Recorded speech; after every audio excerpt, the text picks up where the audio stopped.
कंधमाल जिलार बालीगुड़ा विज्ञापित अंचल परिषद सहर किछि मास पर पुणी प्रशासन पक्षर उच्छेद प्रक्रिया आरंभ होइछि।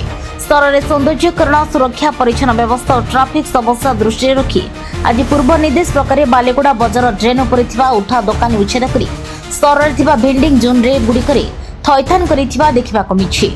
अन्य पक्षरे जदि देखिबा पूर्वर उच्छेद समय बणिक संघ प्रतिवाद करिथिबा बेले उच्छेद कार्यक्रम को स्थगित रहितला।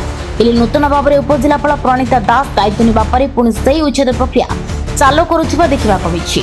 पुलिस फोर्स ने कड़ा सुरक्षा व्यवस्था भितर उच्छेद कार्यक्रम चलिथिबा बेले उपजिलापाल समेत एसडीपीओ रमेन्द्र प्रसाद तहसीलदार दीप्ति प्रकाश बेड़ा विज्ञापित अंचल परिषद कार्यनिर्वाही अधिकारी विवेकानंद दड़ई बालीगुड़ा आरआई अमीन और विज्ञापित अंचल परिषद समस्त कर्मचारी माने अमानिया उठा दुकानी फाइन आदाय करने सहित उठा दुकानी सामग्री को जबत कर उठाई नेउथुवा देखिबाक मिछि।